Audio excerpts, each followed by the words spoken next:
ही announce किया गया होगा कि मेरी जो प्रेजेंटेशन है या आज की जो बात होगी वो अ, उर्दू मरसिया के ताल्लुक से होगी।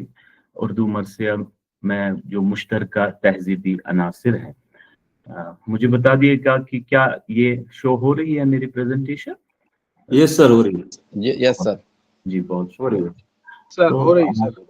जी बहुत शुक्रिया। जैसा हम देखते हैं कि अदब बहरहाल अपने ज़माने के तकाज़ों के तहत वजूद में आता है और फिर इसकी एक अपनी तहज़ीबी फ़ज़ा भी होती है। हमारा मौजू जो है उर्दू मरसिया में मुश्तरका तहज़ीबी अनासिर मीर अनीस के ख़ुसूसी हवाले से। अब इसमें जो कुछ कीवर्ड्स हमारे पास है, कलीदी अल्फाज हैं, उनमें मुश्तरका तहज़ीब है, फिर मरसिया है और फिर मीर अनीस है।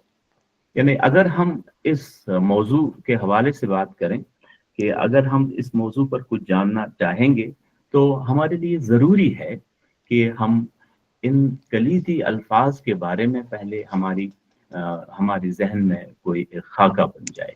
और सबसे अहम लफ्ज़ यहाँ पर चूंकि तहजीब है और फिर तहजीब कैसे, और फिर उसके बाद मुश्तरका तहजीब और फिर उसके बाद मरसिया का जानर जिसमें इसको रिफ्लेक्ट किया गया है या आज भी रिफ्लेक्ट होता है कहीं कहीं। और हमने केस स्टडी के तौर पर जहाँ दीगर शोरा को भी लिया है वहाँ अनीस का भी इसमें एक अहम हवाला मौजूद रहेगा। तो इस सिलसिले में मैं पहले अपनी प्रेजेंटेशन जी मैं अपनी बात जो है ये एक इस कोटेशन से शुरू करना चाहूँगा जिसकी रेफरेंस मैंने वहाँ पर दी हुई है आमिना सिद्दीकी की किताब से।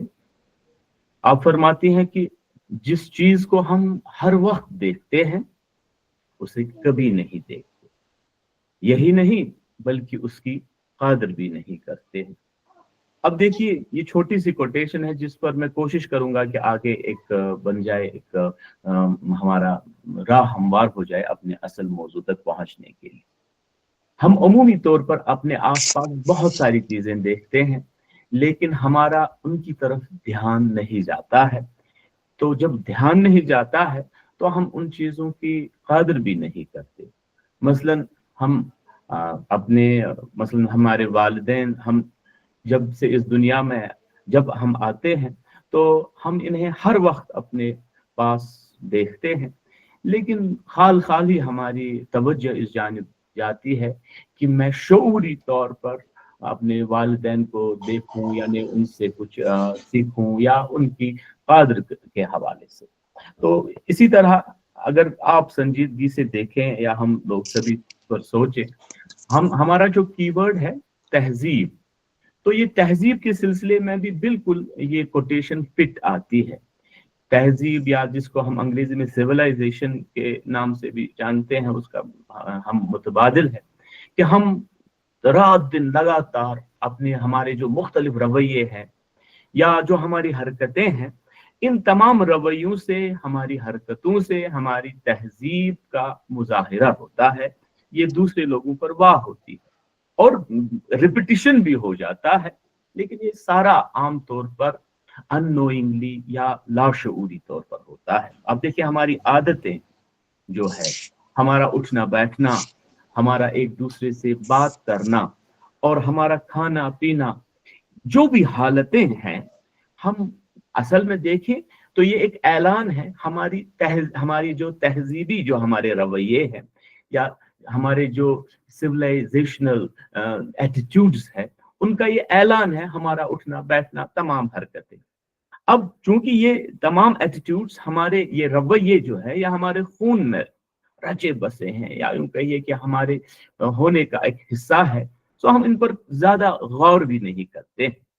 लेकिन ये लफ्ज तहजीब जिसके बारे में मैंने आप स्लाइड पर देखे लिखा है मैंने कि ये हमारी आंखों के सामने रहकर भी हमारी आंखों से ओझल रहता है ये लफ्ज, कि हम सब कुछ तो करते हैं, अलबत्ता इस लफ्ज की तरफ शऊरी तौर पर हमारा आम तौर पर जो है हमारा ध्यान नहीं जाता।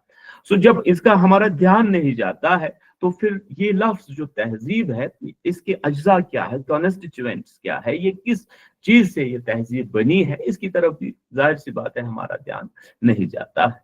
अब देखिए, हम बेखबरी में आमतौर पर ये 4 अल्फाज मैंने जो लाल रंग में यहाँ पर दिए हैं कि तमद्दुन, तहजीब, कल्चर और सकाफत, हम आम तौर पर इन रवैयों के चलते जो हमारे अंदर मौजूद है, जो एटीट्यूड्स मौजूद है, हमें लगता है तमद्दुन, तहजीब, कल्चर, सकाफत ये सारे हम मानी है। तहजीब भी वही है, तमद्दुन भी उसी को कहेंगे, कल्चर भी उसी को कहेंगे और सकाफत भी। हम इनको कभी एक दूसरे के मुतबादिल के तौर पर इस्तेमाल करते हैं। अलबत्ता जहां हम एक टेक्निकली इन चीजों को देखेंगे और फिर अपने मर्सियों में तहजीब और फिर एक तहजीब की एक अलग सूरत मुश्तरका तहजीब या कंपोजिट कल्चर को ढूंढने की कोशिश करेंगे, तो हमारे लिए जरूरी है कि हम इन चारों के बारे में एक हमारी राय बने, या हम कुछ इनके बारे में अपने, हालांकि हम सब लोग ही जानते हैं, आप सभी असातिज़ा किराम जो है हमेशा पढ़ाते रहते हैं, अलबत्ता कभी कभी हमारे लिए भी ये मसला हो जाता है कि चूंकि हमने शऊरी तौर पर इस बारे में नहीं सोचा होता है, सो हम कभी गुड़मुड़ कर देते हैं चीजों को। अब इसी वजह से अगर हम इन सब की जो है खुसूसियात देखें, साहब तमद्दुन क्या है, कल्चर क्या है, तहजीब क्या है, सकाफत क्या है, अगर हम उनके दरमियान वाले फर्क को समझ जाएं तो फिर आगे चलकर हमारे लिए अपने इस खास जानर या अलग सिन्फ जो हमने आज ली है, मर्सिया जो सिन्फ ली है, उसमें हम फिर उन एलिमेंट्स को ढूंढ सकते हैं। अब लफ्ज तमद्दुन देखिए तो माशाल्लाह इसमें अरबी के भी हमारे रिसर्च मतलब स्कॉलर्स, टीचर्स मौजूद हैं। तमद्दुन लफ्ज जो है मदन से माखूज है। अब जिसकी मानी है इकामत करना, यहाँ पर ठहर जाना, कहीं पर या यूं समझिए कि बस जाना या शहरियत इख्तियार करना, ये भी माना दिया हुआ है। शहर बसाना भी मदन के माना में, और मुआशरे में रहना वो भी मदन। इसी लफ्ज की एक शक्ल लफ्ज मदीना भी है, यानी जिसके मानी शहर के। तो तमद्दुन जो होता है, अगर हम इस डिक्शनरी के इन मानों को अगर हम सामने मलहूज नजर रखें तो आप देखिए तमद्दुन जो होता है, जिसको अंग्रेजी में सिविलाइजेशन भी कहा गया है, किसी मुल्क या तहजीब की तर्ज मुआशरत का नाम है। यानी आपका सोसाइटी में आप किस तरह से रहते हैं। एक तो हमारी तर्ज होती है इनफिरादी तर्ज, कि हम सब इनफरादी तौर पर इंडिविजुअली जो है हम किस तरह अपना गुजर बसर, अपना रहना सहना कैसा है, लेकिन एक मुआशरत का नाम जहां एक कंप्लीट सोशल स्ट्रक्चर हो और उसमें हम रह रहे हो, तो तब हम कहेंगे साहब ये पूरा सोशल स्ट्रक्चर ये इनका तमद्दुन है। अब इसमें जो एक इम्पॉर्टेंट पॉइंट ये है कि शहरों की शर्त जो कही गई है, ऊपर शहर बसाना जो है, ये इसका एक अहम पहलू दिया गया है। ये इसका मतलब ये भी नहीं है कि जहां शहर ना हो उन लोगों की तहजीब नहीं होगी, अलबत्ता उनका मुतमद्दिन होना जरूरी नहीं है। यानी शहर में ही क्यों अमूमन कहा जाता है कि तमद्दुन पनपता है, कि शहर में तकरीबन वो तमाम सहूलियतें और फिर तमाम तरह के लोग रहते हैं। मसलन मुख्तलिफ पेशों से वाबस्ता अफराद रहते हैं, इसी तरह मुख्तलिफ काम करने वाले अफराद रहते हैं, मुख्तलिफ नजर, मुख्तलिफ फिक्र रखने वाले अफराद होते हैं। सो एक कंप्लीट मुआशरत शहर में वजूद में आती है। सो एक कंप्लीट सोशल स्ट्रक्चर। इसके बनिस्बत कि हमारे गांव में मसलन किसी गांव में आमतौर पर गांव के नाम भी उसी हिसाब से होते हैं, किसी में जो है एक खास पेशा से ताल्लुक रखने वाले खास प्रोफेशन के लोग रहते हैं, दूसरे गांव में एक दूसरी प्रोफेशन से वाबस्ता लोग रहते हैं। लेकिन जो रंगारंगी हो सकती है इंसानी मुआशरे की, ये अमूमन देखा गया है शहर। और जब गांव जो है इसमें वो तमाम तरह की रंगारंगी आ जाती है तो वो शहर का हिस्सा बन जाता है। इस तरह हमारी सिटीज जो है फैलती रही है। تو اب ہم یہ کہہ سکتے ہیں کہ شہر اگر ہو، شہر میں اگر شہر کی معاشرت جو ہے اس کے ہم کہیں گے صاحب یہ تمدن ہے. تو لیکن تہذیب کا جہاں تک معاملہ ہے، لفظ اردو میں جو لفظ تہذیب ہے، تہذیب ہو سکتی ہے، لیکن تہذیب مطلب گاؤں کی بھی اپنی تہذیب ہو سکتی ہے، لیکن متمدن وہ گاؤں ہو وہ ضروری نہیں ہے. سو یہ جو آپ دو لفظ دیکھ رہے ہیں ان کے درمیان ایک باریک سا ایک نقطہ ہے کہ تمدن اور تہذیب کو ہم مانی جو یہاں سمجھا جاتا ہے، تمدن بھی وہی ہے اور تہذیب بھی وہی ہے.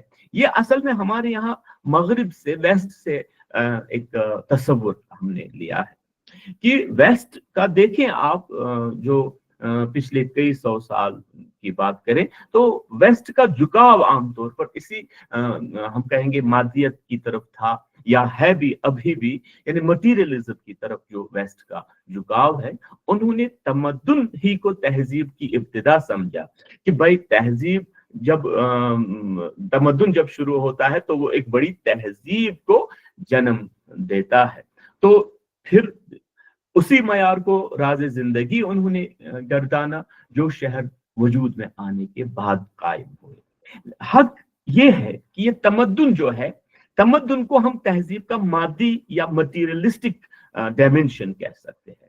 یعنی ہم کہیں گے شہر میں مادیت کا عنصر زیادہ پایا جاتا ہے، مٹیریلزم کا عنصر زیادہ پایا جاتا ہے. اور تو ہم کہیں گے تہذیب جو ہے ایک بڑا امبریلا ہے، تمدن اس کا ایک مادی یا مٹیریلسٹک پہلو ہے. اور یہ اس وقت ظہور میں آئے گا جب تہذیب پریکٹیکل شکل میں سامنے آ جائے گی. ہم کہہ سکتے ہیں اس چھوٹی سی گفتگو سے کہ کسی قوم کا تمدن اس کی تہذیب کا آئینہ دار ہوتا ہے. یعنی تمدن تہذیب کا ایک پہلو ہو سکتا ہے، اس کا ایک پارٹ ہو سکتا ہے، بذات خود تمدن ایک تہذیب نہیں ہو سکتی. تو اب دیکھیے کچھ جو اس کی ڈیفینیشنز ہو سکتی ہے. انسائکلوپیڈیا بریٹینیکا سے میں نے اس کا ریفرنس دیا ہے، کہاں سے لیا ہے میں نے، کہ لکھا ہے کہ civilization is that kind of writing, the presence of cities and wide political organizations and the development of occupational specialization. یعنی اس میں جو ہے کہ دیگر الفاظ کے ساتھ ساتھ آپ occupational ایلیمنٹ اس میں ہے. اب دیکھیے ایک اور لفظ ہمارے پاس ہے کلچر. یہ لفظ انگریزی لفظ، یہ جو انگریزی لفظ ہے اصل میں رومن زبان کے لفظ کلٹ سے اخذ کیا گیا ہے. اور اس رومن زبان میں کلٹ جو ہے اس کے معنی ہے جیسا میں نے ادھر دیا ہوا ہے، ہل چلانا، پالنا، تربیت کرنا اور قواعد ذہنی کو چمکانا. یعنی آپ کی مینٹل ایبلٹیز کو اور جو ہے ڈیولپ کرنا. کھیت میں ہل چلا کر اسے نرم کرنا، کھاد ڈالنا، بیکار جڑی بوٹیوں کو اکھاڑنا اور پانی دینا. یہ غلام جلانی برق صاحب ہیں، ان کی اس سے میں نے جو ہے کتاب سے یہ ریفرنس لے لی ہے. یعنی اگر آپ اس لفظ کلچر کی طرف دیکھیں تو اس میں ایک یوں کہیے کہ اس میں کئی معنی ہمارے سامنے آتے ہیں. کیونکہ اگر اس کی ایٹیمالوجی. السلام علیکم، یہ سلائیڈ نہیں چل رہے ہیں سر. اچھا ہاں سر، سلائیڈ ایک جگہ اسٹک ہے، موو نہیں کر رہا. کس والی؟ جی سر فرسٹ سلائیڈ لگی ہے، اس کے آگے کوئی بھی اچھا سلائیڈ نہیں چل آپ رہے، کی نہیں چل رہے، نہیں چل رہی ہے. جی جی ایک میں دیکھ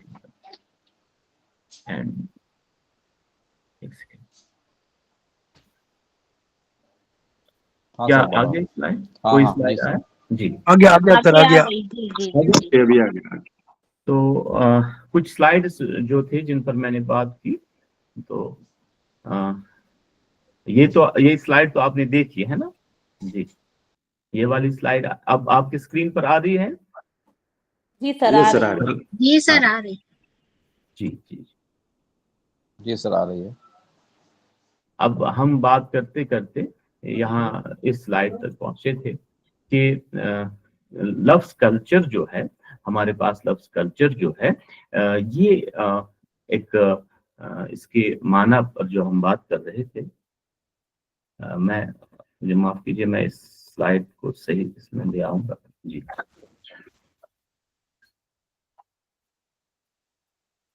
तो ये लफ्ज कल्चर के बारे में हम बात कर रहे थे, इससे पहले हमने तहजीब और तमद्दुन की जो बात की। तो कल्चर की तरफ अगर आएंगे तो ये लफ्ज मैंने जैसे आपसे पहले भी गुजारिश की, ये रोमन जबान के लफ्ज कल्ट से माखूज है, और जिसके माना मैंने बताया आपको, हल चलाना, पालना, तरबियत करना, हवाए जहनी को चमकाना, खेत में हल चलाकर उसे नर्म करना, खाद डालना, बेकार जड़ी बूटियों को उखाड़ना और उसे पानी देना। तो अगर इस कल्चर के बारे में देखें, आपके स्क्रीन पर आया होगा कि एनसाइक्लोपीडिया ब्रिटानिका में लिखा है, the term culture assumed its meaning in application to the variety of things that might be cultivated. The term culture and cult have the same derivation and were applied by the Romans to the cultivation of mind and cultivation of religion and God. अब इस बारे में ये समझना जरूरी है कि यहाँ कल्ट करना उगाना है, और उगाने के दोनों माना इसमें मुराद लिए गए हैं।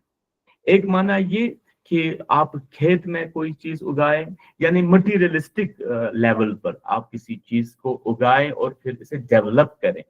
लेकिन दूसरी तरफ जहनी सतह पर भी अगर आप जहन में ख्यालात को पहले पैवस्त करते हैं, फिर उनको जो है उनकी डेवलपमेंट हो जाती है, या फिर मजहब से मुतालिक, या फिर इस गॉड या अल्लाह या जिसने भी इस कायनात को बनाया है उसके साथ क्या हमारा रिलेशन है। तो ये एक इम्पॉर्टेंट एलिमेंट होता है कल्चर का।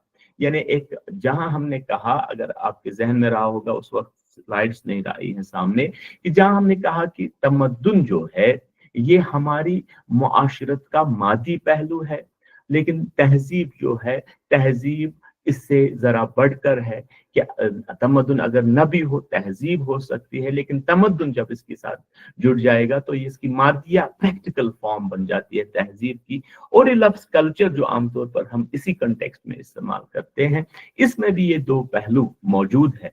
एक तो मटीरियलिस्टिक जो हमारी जरूरतें हैं उनको जो है डेवलप करना, और फिर हमारी रूहानी जहनी जरूरतें, और फिर इंसान का इस कायनात के बनाने वाले के साथ क्या रिश्ता है, ये चीज जो है ये कल्चर के झैल में आती है। यानी अगर हम, ये तो मजाजी मानू में लफ्ज कल्चर जो है इसको दानिश, इल्म, मुताला और ईमान के लिए भी इस्तेमाल किया जाता है, लेकिन अगर बादी नजर में इसको देखा जाए, इसका झुकाव रूहानियत की तरफ ज्यादा मालूम होता है। यानी कल्चर लफ्ज में ये तहजीब के अम्ब्रेला के तहत आता है, और इसमें तहजीब की वो फॉर्म है जो जिसे हम रूहानी तहजीब कह सकते हैं, जहां तमद्दुन जो है वो हमारी मादी तहजीब हो सकती है, और कल्चर हमारी रूहानी तहजीब में दाखिल है। और दूसरी तरफ इंसान की पूरी मादी तहजीब भी हो सकती है। यानी इसमें खाना, घर बसाना, लिबास ही नहीं कल्चर का एलिमेंट होता, बल्कि आपका कानून, आपका अखलाक, आपकी वैल्यूज, आपका फलसफा और फनून, ये सब चीजें अगर आप देखें, इनमें मसलन फनून की बात करें या अखलाक की बात करें, ये इनटैंजिबल है, हम इनको अपने हाथ से छू नहीं सकते, बल्कि ये एक हम कहेंगे एक गैर मरई सूरत जैसी इनकी है। तो हम इसे ये नतीजा निकाल सकते हैं, तमद्दुन के मुकाबले में कल्चर का लफ्ज तहजीब के ज्यादा करीब है। अब देखिए, उस सिलसिले में एक और लफ्ज हमारे पास जो आता है, जो इनका हमने इब्तिदा में पहले स्लाइड, दूसरी स्लाइड में हमने बात की थी, 4 अल्फाज हैं। तो सकाफत एक है। सकाफत भी तहजीब के ही पहलू राइज है, और इसकी इनफरादियत है, यानी इसकी एक इंडिविजुअल एक आइडेंटिटी है, लेकिन तब भी ये तहजीब से अलग नहीं है। लिसान अरब के मुताबिक सकाफत के मानी उलूम, फनून, अदबियात पर कुदरत व महारत, हर बात को तेजी से समझ लेना, सीधा करना, ऐसे मानी दिए गए हैं लिसान अरब में। तो इस अब जो हमने बात की, मसलन एक किताब से मैंने आपके सामने एक कोटेशन रखी है कि अनवार हाशमी की किताब है तहजीब की कहानी, लिखते हैं दरअसल सकाफत इंसान की जदोजहद और अमल के उस पहलू का नाम है जिससे वो माली मुनफात या मादी नजर नहीं करता, बल्कि इस अमल से उसका मकसूद रूहानी और जहनी तस्कीन होता है। देखिए ये सारी चीजें जो हमने देखी, जिनके बारे में हम मतलब जो हमने मुख्तसर से बहस की, पहले हमने तमद्दुन के बारे में बात की, फिर हमने इसी तरह कल्चर, सकाफत वगैरह के बारे में बात की। तो देखिए ये चारों लफ्ज अगरचे हम मानी नहीं है, ये सिनोनियम्स नहीं है एक दूसरे की, लेकिन अगर आपने जरा सा इस बात पर गौर किया होगा, इनमें कुछ कॉमन जो है खुसूसियात है, मुश्तरक खुसूसियात है। जैसे सकाफत का ताल्लुक इल्म से, आर्ट से है, तमद्दुन का ताल्लुक मादी सूरत यानी इमारात से, बागात से है, कल्चर का ताल्लुक दानिश, हमारे इंटेलेक्ट, जहनी तस्वुरात और बयानात से है, और तहजीब जो है एक ऐसी चीज है, ये इन तीनों पर हावी है। यानी तहजीब एक बड़ा अम्ब्रेला है जिसके अंदर सकाफत भी है, कल्चर भी है, तमद्दुन भी है। और तहजीब की वुसअत में, जैसा मैंने यहाँ लिखा है, इंसान की जिंदगी के बुनियादी तस्वुरात, अकायद, अफकार, जिंदगी का नस्बुल ऐन, तमाम अफ़आल जो इरादी तौर पर इंसान करता है, जिनमें चलना फिरना, अंदाज़े गुफ्तगू, किरदार, अखलाक, आदात और अतवार, इसके साथ साथ इल्मी, अदबी, साइंसी, सकाफती कारनामे, और फिर सियासत, माशरत, मईशत सब शामिल है। तो हम यूं कह सकते हैं तहजीब तब वजूद में आती है जब जब एक कौम, एक मुल्क की या किसी एक खित्ते की तहजीब तब वजूद में आ जाती है जब वो मादी तौर पर भी जो है प्रोग्रेस करे, या उनका अपना उसमें नजरिया हो, और रूहानी तौर पर भी जो है उनके पास अपनी एक आइडियोलॉजी हो।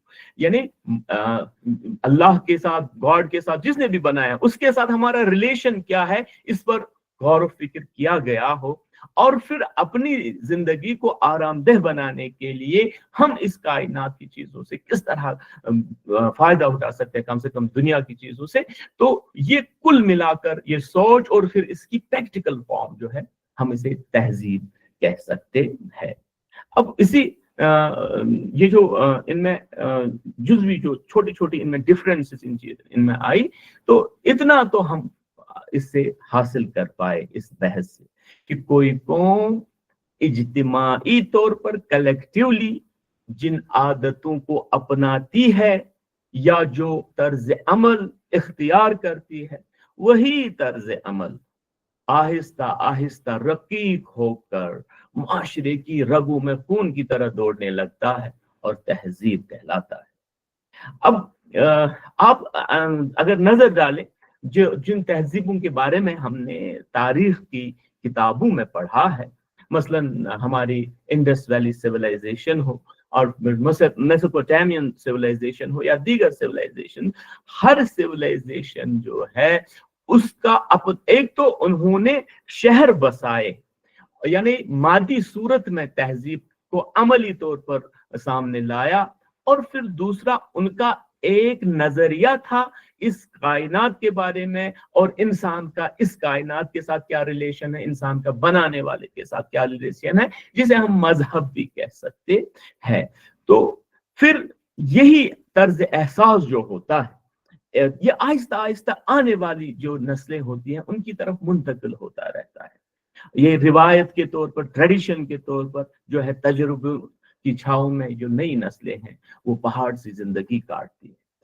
हम कहेंगे तब रेगिस्तान जो है मरगुजार का रूप धारते हैं, वैशी, नीम वैशी, और नीम वैशी तरक्की याफ्ता कहलाते हैं। वैशी को नीम वैशी आहिस्ता आहिस्ता बन जाता है, नीम वैशी तरक्की याफ्ता बन जाता है। जमीन सोना उगलने लगती है, क्योंकि जब तहजीब एक वजूद में आती है वो इस जमीन के रिसोर्सेज से फायदा भी उठाना चाहते हैं। तो इंसान जो है, जिस बारे में कहा गया है कि फरिश्तों से बेहतर है इंसान बनना, कि ये फरिश्तों से भी बाजी जीत लेता है, कि ये क्योंकि ये अपने आप में एक एडवांसमेंट अपने आप में करता है, ये एडवांस होता रहता है।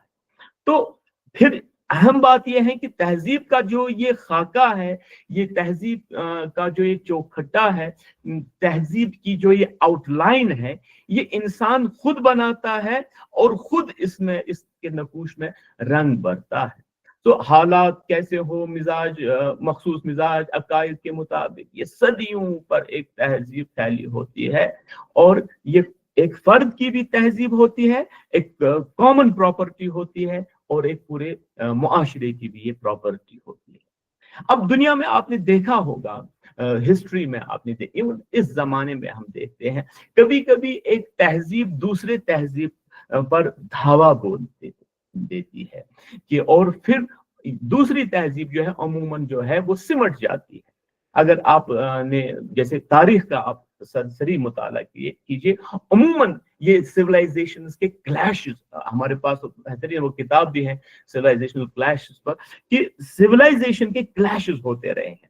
कभी कभी एक तहजीब ने दूसरी तहजीब पर दावा बोला। मसलन आर्याओं की बात करें, आर्या जब हिंदुस्तान आए तो जो ही वो हिंदुस्तान आए तो हिंदुस्तान पर जो ओरिजिनल जो यहाँ के लोग थे, जो एक कंप्लीट तहजीब थी, वो दक्कन की तरफ सिमट कर रह गए। द्रविडियंस जो थे, द्रावड़ कौम जो यहाँ थी, और आर्याओं ने यूं कहिए कि पूरा उनकी तहजीब को एक कोने में धकेल दिया और इस इलाके पर हावी हो गई।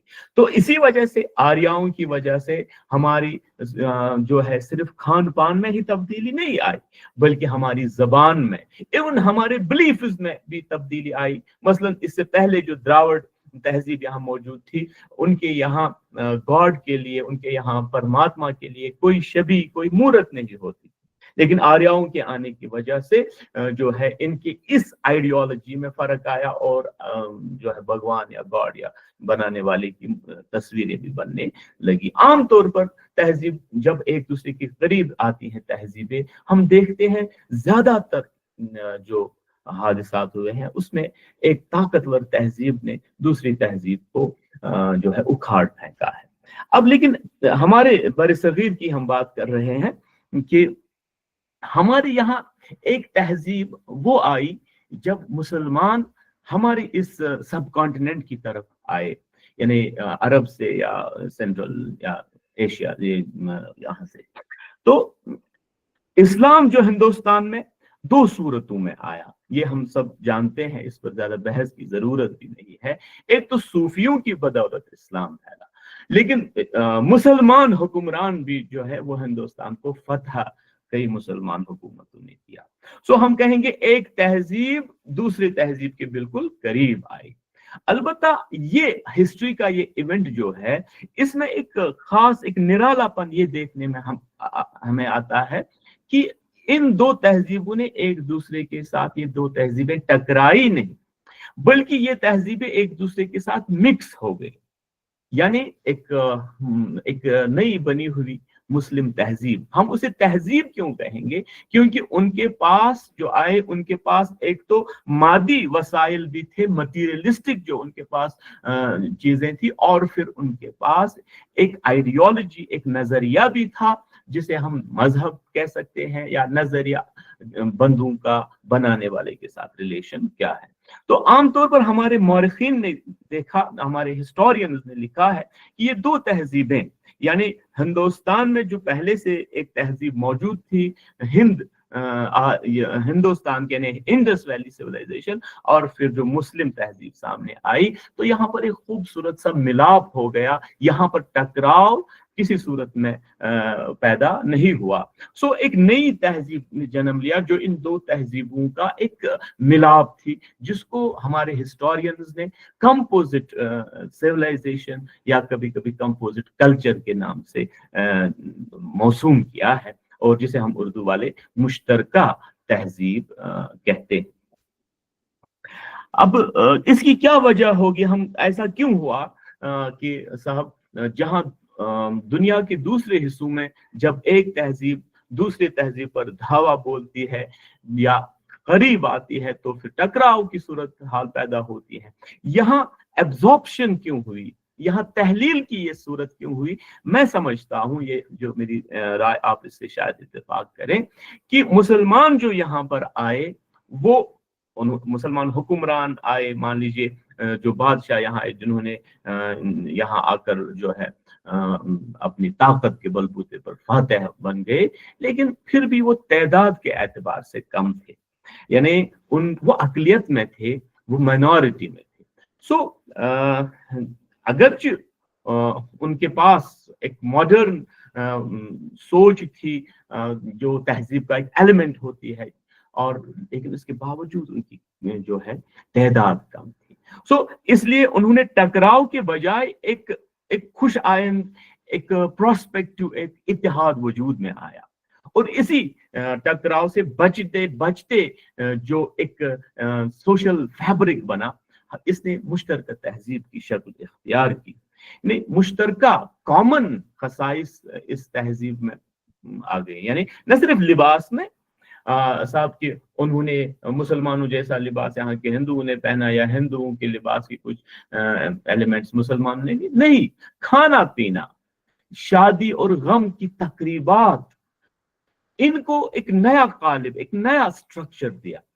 फन तामीर, ये भी ये मटीरियलिस्टिक फॉर्म है, मटीरियलिस्टिक डायमेंशन है किसकी, तहजीब की। आप क्या बनाते हैं, तो हमारे यहाँ जो तामीरात बनी, तो उनमें जो है एक दोनों तहजीबों के फन का एक संगम नजर आता है। फिर मुसव्विरी, अगरचे इस्लाम में शक्ल मुसव्विरी के जो है उसकी इजाजत नहीं है, अलबत्ता मैं इस्लाम से ज्यादा मुसलमानों की बात कर रहा हूँ, और जरूरी भी नहीं है कि जो एक मुसलमान जो हमारे सामने है उसमें सारी चीजें जो है इस्लाम वाली हो, कुछ एलिमेंट्स इस तरह भी समझ आते हैं।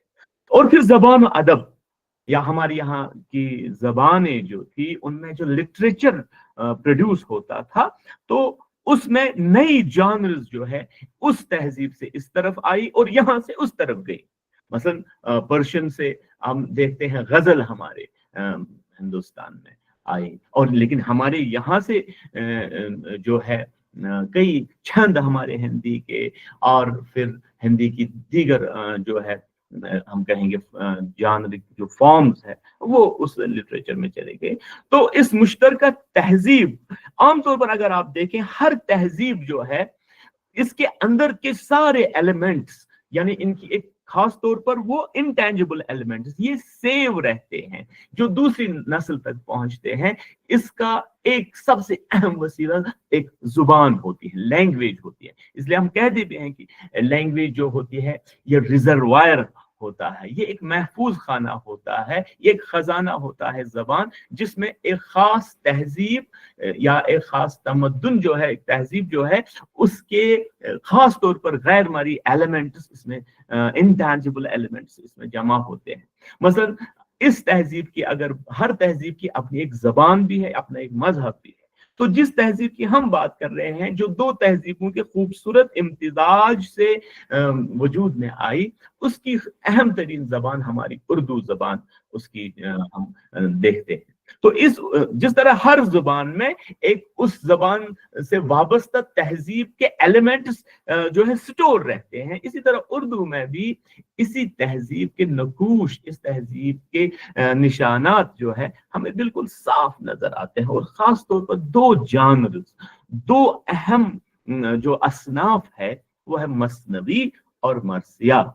इसके आईने में इस बुत हजार शेवा का अक्स हमें नजर आता है। मरसिया पढ़ें या मसनवी, तो वहां पर इस मिली जुली तहजीब, जिसको हमारे मोरखीन ने गंगा जमनी तहजीब भी कहा है, कि गंगा जो है वो पवित्र दरिया है हमारे हिंदू भाइयों का, और फिर जमुना का दरिया जो है इसके किनारे ज्यादातर इस मुसलमानों ने अपनी तामीरात बनाई या अपनी बस्तियां बसाई, वो चाहे ताजमहल हो या फिर दिल्ली तक आते आते।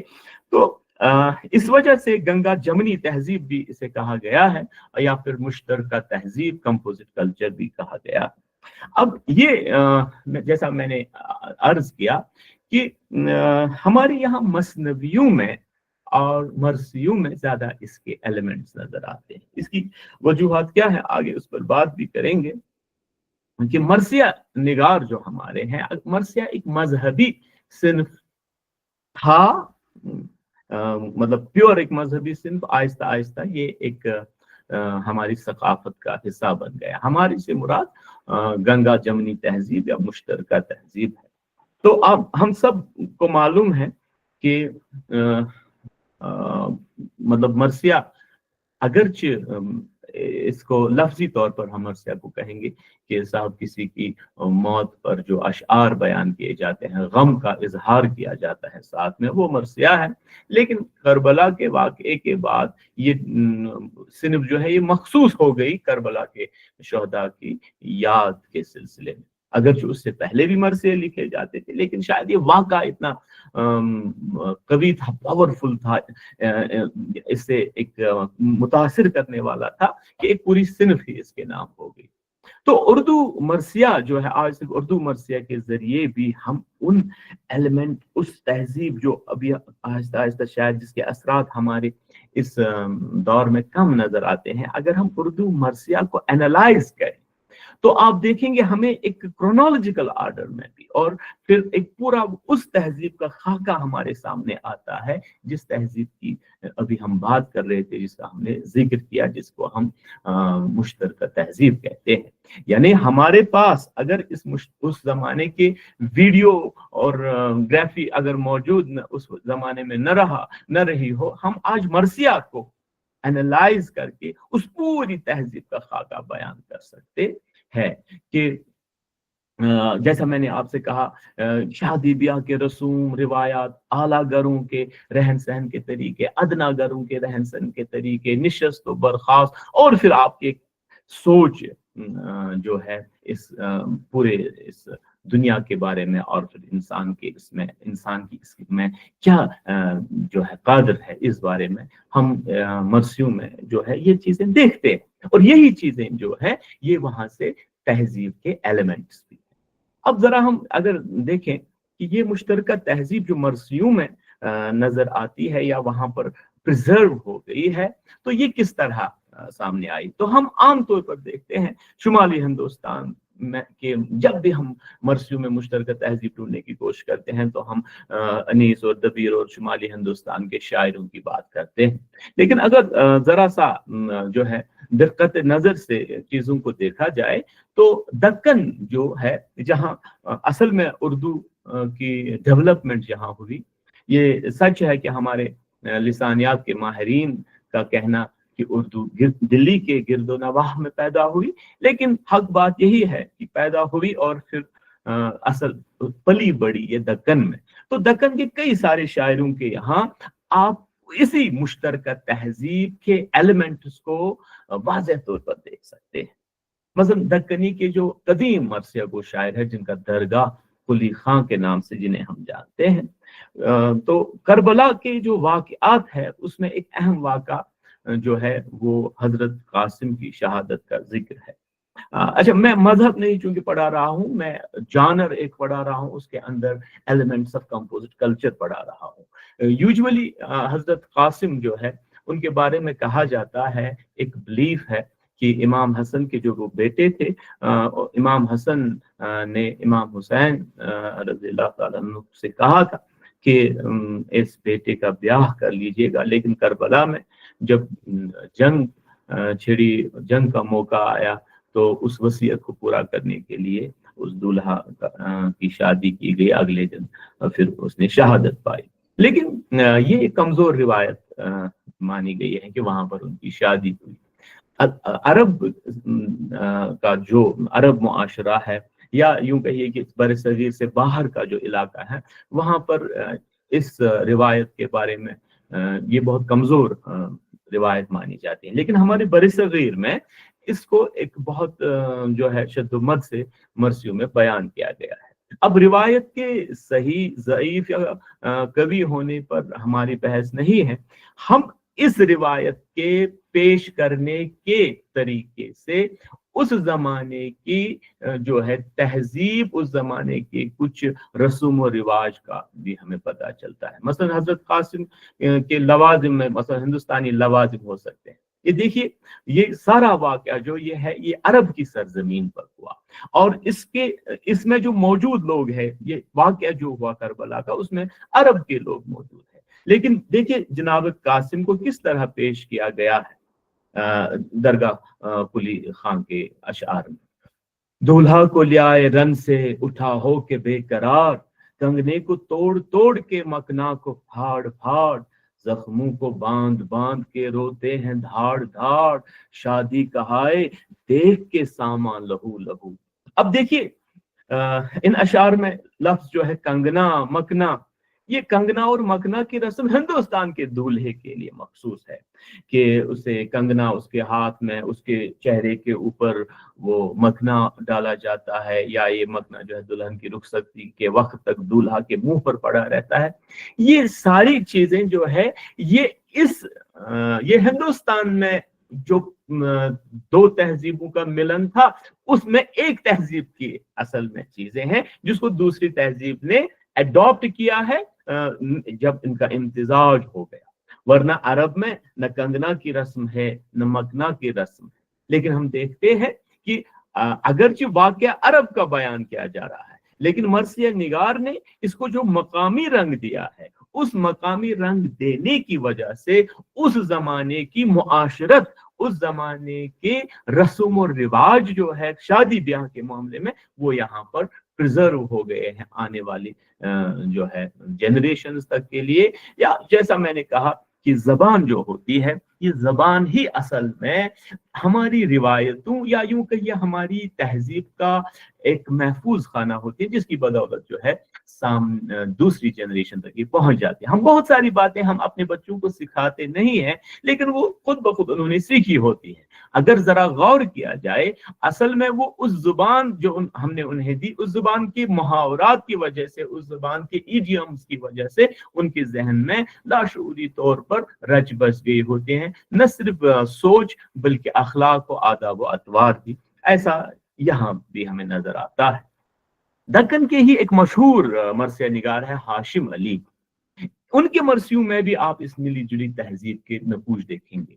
अभी मिली जुली तहजीब क्या है कि यहाँ की तहजीब की जो मुआशरत है, यानी उनका जो सोशल स्ट्रक्चर है, उससे कुछ हिस्सा मुसलमानों ने लिया और मुसलमानों ने अपने साथ जो तहजीब लाई थी उसमें से कई चीजें अडॉप्ट यहाँ के खास तौर पर हिंदुओं ने किया। तो मिक्सचर एक जो तहजीब का बना, वो तहजीब हम कंपोजिट कल्चर कहते हैं। देखिए इसमें हाशिम अली के मरसियों में कि आज ताबूते शाह ले जाते हैं, सारे तिफलां यतीम जाते हैं। या दूसरा देखिए, देखो शाह का आज यारा ले चले ताबूत को, फातिमा का घर से वीरा ले चले ताबूत को। अब यहाँ यानी कि इमाम आली मकाम के बारे में कि इमाम आली मकाम जो है वो शहीद हो गए हैं और उनका जनाजा, उनका ताबूत लेके जा रहे हैं, उनके बच्चे यतीम हो गए वगैरह वगैरह। लेकिन अलम हो, ताबूत हो, इसको जुलूस की शक्ल में इन मरसियों में जो बयान किया जाता है कि जैसे सच में जुलूस की शक्ल में मतलब ताबूत शाह ले जाते हैं, यानी आजादारी के जो जुलूस निकलते हैं हिंदुस्तान में, जैसे आप देखते हैं खुसूसन अहले तशय्युअ के यहाँ कि अलम का जुलूस निकलता है, ताजिए का जुलूस निकलता है, ताबूत या जनाजे का जुलूस निकलता है। तो ये जुलूस जो है अरब में आजादारी एक जगह बैठ कर की जाती है। हम जब तारीख का मुताला करते हैं तो हम देखते हैं इमाम हुसैन, इमाम आली मकाम रज़ियल्लाहु ताला अन्हु के बाद जो उनकी आजादारी अरब में हुई वो एक जगह जमा होकर। लेकिन हिंदुस्तान में हमारे जो यहाँ के हिंदू भाई थे, उनके जो मजहबी रसूमात है, उनमें आम तौर पर मजहबी रसूमात को अंजाम देने के लिए एक जुलूस की शक्ल में लोग एक जगह से दूसरी जगह जाते हैं। तो मुसलमानों की आमद से पहले हिंदुस्तान में यही यात्राएं निकालने का चलन था। अब मुसलमानों ने इस जुलूस निकालने वाले चलन को अडॉप्ट कर लिया और मुहर्रम की आजादारी में मरसिया भी पढ़ते थे और साथ में ये जुलूस निकालते थे। उस जुलूस निकालने का जो हमें नक्श नजर आता है, हमें पता चलता है दक्कन में भी ये था। इसी वजह से हमारे शायर ने कहा आज ताबूते शाह ले जाते हैं, ये जो आमतौर पर होता है। तो इस तरह मुश्तरका तहजीब ने जो है एस्थेटिक लेवल पर जो है दो तहजीबों के मिलने से एस्थेटिक लेवल पर भी ये तहजीब जो है और एनरिच हो गई कि एक तो आजादारी अपनी जगह कायम रही, दूसरा इसमें हमारी यहाँ की पुरानी तहजीब से जो जुलूस की फॉर्म निकली, तो ये एस्थेटिकली एक नया फॉर्म सामने आया। तो इसी तरह हाशिम अली जो शायर जिसकी हम बात कर रहे थे, तो इनका ये शेर के दो बंद मुलाहिजा कीजिए। फिर बसंती हो शफक में शह के मातम का हिलाल, गम की मुद्दत लाया है ये खिलते गुल शहादत के निहाल, सब शहीदान लहू में भीगे करबला में आज लाल, रन कासिम भाग खेलें का क्या होगा ख्याल। अब देखिए लफ्जी सूरत यह है कि आज फिर बसंती हो शफक में शह के मातम का हिलाल। अब बसंत जो है जैसे इसमें हम देखते हैं ये हमारे यहाँ की ये मुसलमानों ने जो अपने साथ तहजीब लाए, नहीं उसकी नहीं, बल्कि हमारे यहाँ जो मौजूद तहजीब थी, यानी यहाँ पर जो हिंदी तहजीब थी, हिंदुस्तानी तहजीब मौजूद थी, उधर बसंत को जो है मनाया जाता है और फिर रंग फेंके जाते हैं एक दूसरे पर एक त्योहार में। और यहाँ पर क्या कहने की कोशिश की जा रही है कि शादी का सुरुख जोड़ा जो है मैदान कारजार में उनके पास शादी का सुरुख जोड़ा नहीं था, सो जब वो शहीद हो गए तो अपने खून से उन्होंने उस जोड़े को लाल किया। और ये बिल्कुल वैसा है जैसे होली खेलने वालों का रंग से शराबोर होना, लाल होना। और दूसरे ममासिल जैसा आप देख रहे हैं, मतलब थी अबीर उस रंग के माथे ऊपर गर्दो गुबार, देखा धूला लहू में लथपथ वो हसन का यादगार, है रंगीला लाल सारा अपने लहू में गुल अनार, हाय देखे उस बने के गाल पर लगना गुलाल। तो ये गुलाल लगाना गाल पर और ये सब चीजें जो है ये अल्फाज तो ये अल्फाज मुस्लिम सकाफत के अल्फाज नहीं है, अलबत्ता अपने इस जो मिक्सचर बना, हमारी जो तहजीबों का जो मिलन बना, उसने इन अल्फाज को एक मीडियम बनाया, एक खास एक पर्टिकुलर इस्लामिक वाक़े के बयान के लिए। तो हम देख रहे हैं कि उर्दू मरसिया की जहां तक बात है, उर्दू मरसिया, और मैंने कहा इसके अलावा मसनवी भी, लेकिन हमारा आज का मौजू मरसिया के ताल्लुक से है, इसके अंदर उस खास तहजीब के एलिमेंट्स हम देख पाते हैं, प्रिजर्व है, जो तहजीब दो तहजीबों के मिलन से बनी, जिसने पूरे हिस्ट्री में देखें आप कि जहां दो तहजीबें एक दूसरे के सामने आई, वो टकराई और फिर एक खराब सूरत हाल सामने आई, लेकिन ये एक अलग सा हिस्टोरिकल एक खूबसूरत ब्यूटीफुल वाक़ा हुआ कि जिसने एक खूबसूरत तहजीब को जन्म दिया। जैसा मैंने इससे पहले भी अर्ज किया कि न सिर्फ तहजीब रसूमात का ही मतलब हम कहेंगे रसूमात के एक पलंदे को, एक रसूमात के एक चीज एक को हम तहजीब कहें, नहीं, तहजीब में तमाम चीजें शामिल है। जैसा हमने इब्तिदा में अर्ज किया, तो मौसीकी म्यूजिक जो है ये भी तहजीब का एक हिस्सा होता है।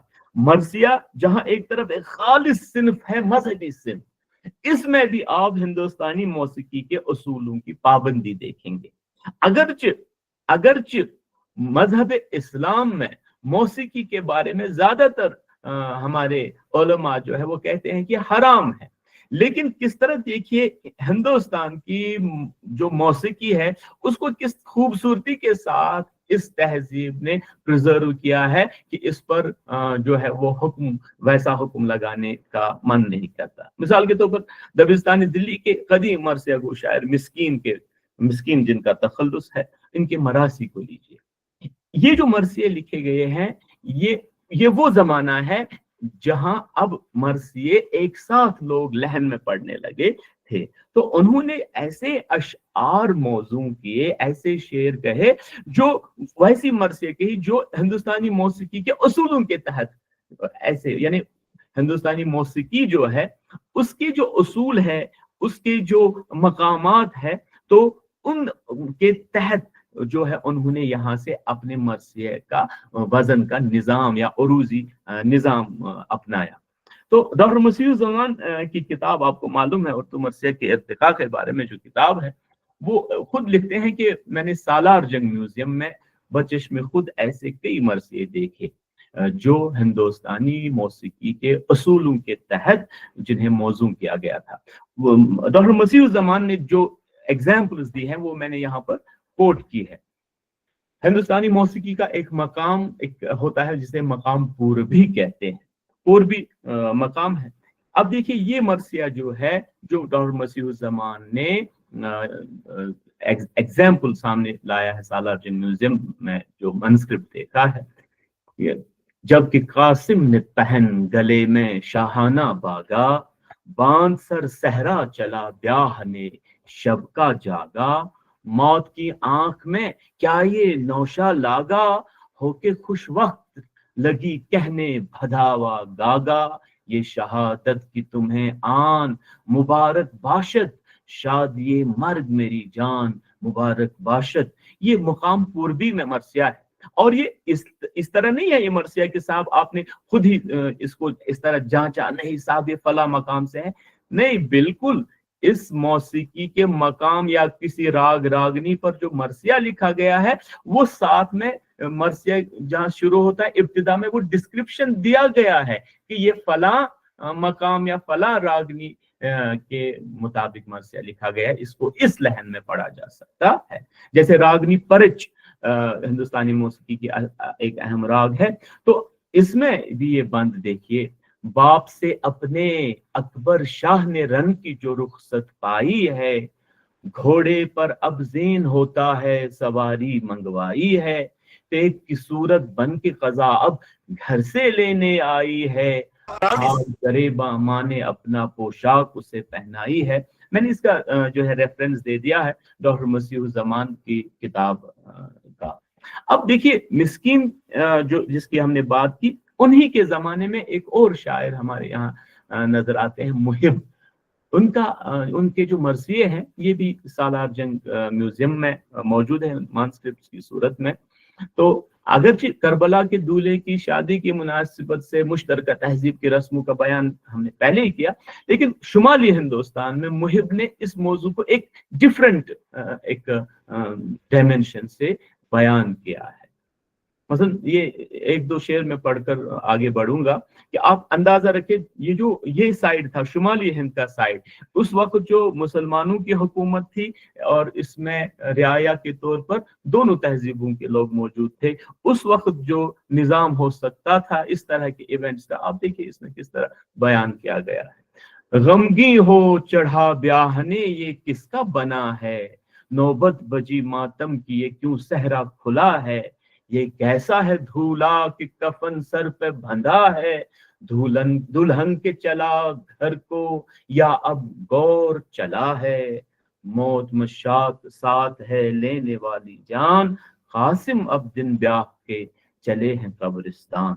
अब देखिए ये वो, अगर आप इसके बाइन सुतूर, इसके बिटवीन द लाइंस, इनको अगर जरा सा इन पर गौर करें तो इसके हमारे ये शेर जो चीज पिक्चराइज कर रहे हैं, ये किसी अरब के तबते सहरा की पिक्चर हमारे सामने नहीं आती है। नौबत बजना ये हिंदुस्तान में खास तौर पर है कि जब जंग हो या कोई खास ऐलान करना हो तो मुसलमानों के दौरे हुकूमत में एक खास तरह की जो एक नौबत बजाई जाती थी, एक खास तरह का जो है एक बजाया जाता था, लेकिन अरब में इसके मुकाबले में ढोल बजाया जाता था। अब आगे हम वक्त को भी मद्देनजर रखते हुए मैं कोशिश करूंगा कि किसी इस तक पहुंचे हम नतीजे तक। तो दिल्ली में मिर्जा मोहम्मद रफी सौदा ने जो असल में जो है कसीदे के शायर माने जाते हैं, बड़े शायर, उन्होंने भी इस रिवायत को सामने रखा। मसलन लगन, धरना, मंडप जाना, मेहंदी, साचक, बारात, जलवा, शरबत पिलाई, आरसी, मुसहिफ, ये सारी शादी ब्याह की जो रस्में हैं ये अरब की सरजमीन से इनका बहुत कम वास्ता है। ये उस तहजीब की शादमानी की तकरीबात का बयान मौत के पहलू पहलू इस तरह किया है सौदा ने कि इंसान बरते हैरत में पड़ जाता है। मिसाल के तौर पर ये शेर देखिए कि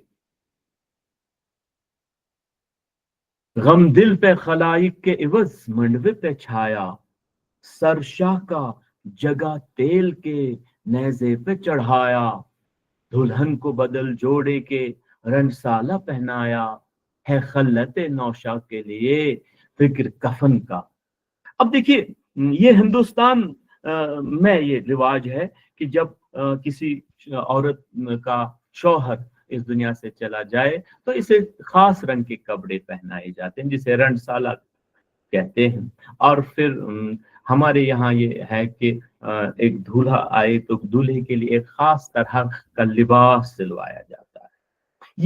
ये चीज जो है ये हिंदुस्तान की उसी मुश्तरका तहजीब। अगर आप दूल्हे के लिबास पर गौर करें, हम आज भी जो दूल्हे को लिबास पहनाते हैं खास तौर पर बरसगीर में, अब हालांकि बहुत तब्दीलियां आई हैं, उसमें इन दोनों तहजीबों का मिलन हमें नजर आता है। एक तरफ पगड़ी सर पर रखते हैं तो दूसरी तरफ एक खास तरह का कोट पहनाते हैं। ये इन दो तहजीबों का मिलाप है। और फिर देखिए कि इसी तरह करबला का एक और डायमेंशन है। एक नन्हा शहीद अली असगर जिनके बारे में कहा जाता है वो 6 महीने के थे कि वो शहीद हो गए। इमाम अली मकाम जो है उन्हें पानी पिलाने के लिए ले गए और फिर वो एक तीर से जो है उनके गले पर तीर आया और वो शहीद हो गए। तो चूंकि ये एक छोटा बच्चा है, इस कंटेक्स्ट में सौदा ने क्या किया है कि उन्होंने शहीद अली असगर की माँ की ज़बानी लोरी बयान की है। अब लोरी का इल्तिजाम जो है, लोरी की अगर आप जाए रिवायत में, इसकी बहुत सारी फॉर्म्स हो सकते हैं, लेकिन लोरी की जो फॉर्म हमारे यहाँ राइज है बरसगीर में, इस से मुख्तलिफ फॉर्म्स जो है दीगर तहजीबों में या दीगर खित्तों में राइज है। अब उस चीज को किस तरह बयान किया गया है, तो सौदा ने अली असगर की माँ के जुबानी जो है एक लोरी जो गाई है वो खालिस, वो प्योरली इस कंपोजिट कल्चर की एक रिफ्लेक्शन है। उस लोरी से मैंने 2 शेर यहाँ पर एग्जाम्पल के तौर पर दिए हैं। तो शेर तो आप पढ़ सकते हैं, मैं कुछ कोशिश करूंगा थोड़ा आगे बढ़े ताकि। अब उर्दू मरसिया के बारे में हम सब जानते हैं कि उर्दू का मरसिया इब्तिदाई में ज़माने में मरसिया सिर्फ रोने रुलाने का एक जरिया माना जाता था कि हमारे यहाँ अहले तशय्युअ के यहाँ मरसिया पढ़कर फिर करबला के वाक़ात पर आंसू बहाने को बाइसे सवाब माना जाता है। तो इस वजह से मरसिया पहले रोने धोने का सामान हुआ करता था। लेकिन जब मरसिया ने तरक्की की, वो तरक्की मरसिया ने अदबी तौर पर अवध के इलाके में की, आपके इस लखनऊ वगैरह के इलाके में तरक्की की। ये अवध का इलाका असल में वही इलाका है जिसे हम गंगा जमनी तहजीब का सबसे अहम मरकज समझते हैं। तो वहां पर मरसिया ने, अब इसकी अदबी हैसियत इतनी आला हो गई कि इस जमाने में जहां हर जबान जो है उसमें से कोई न कोई एक खास मास्टरपीस वर्ल्ड क्लास लिटरेचर में शामिल है, तो हमारे दानिश्वर हजरात, हमारे असातिज़ा का फरमाना है कि अगर उर्दू जबान आलमी सतह के अदब पारों के सामने कुछ रख सकती है तो वो अनीस उद्दबीर के मरसिये हैं। यानी इन मरसियों ने अवध में एक खास जो है एक खास मेराज इन्होंने हासिल की अपने आर्ट के कंटेक्स्ट में। इनमें बरते गए डिफरेंट जो है पोइटिक जो टूल्स हो सकते हैं उनके खूबसूरत इस्तेमाल से। तो ये अवध का इलाका जो है ये अहम मरकज रहा है। तो यानी हम कहेंगे कि मुश्तरका तहजीब को अगर किसी इलाके ने खूबसूरती के साथ परवान चढ़ाया, ये अवध की ही सरजमीन का इसमें रोल रहा है। इस सिलसिले में अवध में लिखी जाने वाली मसनवियों मरसियों में आपको मुश्तरका तहजीब अपनी तमाम तर जलवा सामानियों के साथ नजर आएगी। जैसा हमने अभी अर्ज किया कि जब हमने दक्कन में देखा तो वहां पर मुश्तरका तहजीब के मादी फॉर्म यानी मटीरियलिस्टिक डायमेंशन का ज्यादा इजहार हमें नजर आता है, यानी टेंजिबल चीजों का इजहार नजर आता है। लेकिन यहाँ हम देखते हैं यहाँ एक तहजीब की जितने भी एलिमेंट्स हो सकते हैं वो सारे इन मरसिया निगारों की तख्लीकात में नजर आता है। ऐसे मरसिया निगारों में हैदरी, सिकंदर, गदा, एहसान, अफसुरदा और फिर वहां से लेकर खलीक, फसी, जमीर, दिलगीर और फिर अनीस और दबीर से होते हुए मिर्जा औज तक तकरीबन हर एक मरसिया निगार के यहाँ आप इस मुश्तरका तहजीब का अक्स देखेंगे। और फिर ये मुश्तरका तहजीब यही गंगा जमनी तहजीब के आप जलवे देखेंगे। इस सिलसिले में जो मैंने बात आपके सामने अर्ज की अवध के कंटेक्स्ट में हमारे अहम तरीन नक्काद प्रोफेसर गोपी चंद नारंग का एक कोटेशन मैंने आपके इस स्क्रीन पर आपके सामने रखा कि ये बात हमारी अदबी तहरीक के लिए एक दिलचस्प बहस का हुक्म रखती है कि मरसिये के वाक़यात का जितना गहरा ताल्लुक अरब तारीख से है उनकी पेशकश का अंदाज उतना ही हिंदुस्तानी मुआशरत बिलखसूस लखनवी मुआशरत और बेगमात के अंदाज गुफ्तगू और तर्ज बयान की तर्जुमानी करता है। गोपी चंद नारंग का ये कोट मैंने यहाँ से लिया है, मैंने रेफरेंस वहाँ दी है कि अनीस शिनासी जो उनकी किताब है। तो नारंग साहब फरमाते हैं अगरचे मरसिया का वाक़या जो है ये इसकी जड़ें ये असल में अरब तारीख में है इसकी जड़ें, लेकिन हमारी मरसिया निगारों ने इसको इस तरह बयान किया है कि इसमें जो जबान और जो तर्ज बयान है वो बिल्कुल उस तहजीब का ही नहीं, खालिस हिंदू तहजीब का नहीं, बल्कि इन दो तहजीबों के खूबसूरत इम्तिजाज यानी मुश्तरका तहजीब की अक्कासी करता है। मीर अनीस ने खास तौर पर अपने मरसियों में इस मुश्तरका तहजीब के अनासिर को बहुत ही कामयाबी के साथ समोया है। मिसाल के तौर पर इमाम हुसैन इमाम आली मकाम की हमशीरा हजरत ज़ैनब की जुबानी ये दुआया कलिमात सुनिए। इमाम आली मकाम की एक बेगम, इनकी एक ज़ौजा हजरत शहरबानू है कि जिनके बेटे अली अकबर जो है उनकी दर्दनाक शहादत पर कई मरसे लिखे गए हैं। तो 18 साल के जवान हैं। तो जब वो मैदान की तरफ जाते हैं लड़ने के लिए तो अली अकबर की फूफी या इमाम आली मकाम की बहन हजरत ज़ैनब दुआ देती है। अब दुआ देखिए क्या है, बानुए नेक नाम की खेती हरी रहे, संदल से मांग बच्चों से गोदी बरी रहे। अब ये दुआ है, यानी एक तो दो दुआएं दी हैं कि इनके बच्चे जो हैं वो जिंदा रहें और फिर इनकी मांग बरी रहे, यानी उनका सुहाग सलामत रहे। अब देखिए ये दुआ तो बिल्कुल परफेक्ट दुआ है जो एक बहन अपने भाई और उसके बच्चों के लिए अपने भावज को दे सकती है। लेकिन यहाँ संदल से मांग भरना ये कोई अरबी रस्म नहीं है, ये एक हिंदुस्तानी रस्म है। और खेती हरी रहे, गोदी भरी रहे, ये वो दुआएं हैं जो अरबी जबान में, अरबी मुआशरे में, अरब मुआशरे में इस तरह दुआ के लिए इस तरह के जो है हमारे पास स्ट्रक्चर्स नहीं है, बल्कि ये उर्दू के रोजमर्रा का हिस्सा है, उर्दू के अमूमी इस्तेमाल का हिस्सा है। लेकिन उर्दू जुबान, जैसा मैंने अर्ज किया, हर तहजीब की जो एक तहजीब के लिए एक महफूज खाना और आने वाली नस्ल तक पहुंचाने का जरिया ज़बान होती है। इस मुश्तरका तहजीब की अहम तरीन जुबान या खास जुबान उर्दू है।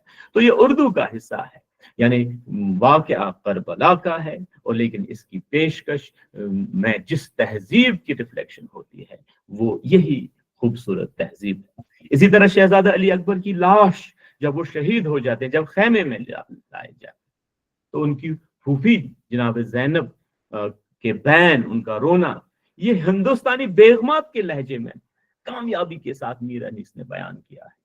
علی اکبر کے بارے میں کہا جاتا ہے کہ وہ جب میدان میں لڑ رہے تھے تو ایک دشمن کے فوجی نے ان کے سینے میں ایک نیزہ مارا، جس سے ان کے سینے میں پیوست رہا۔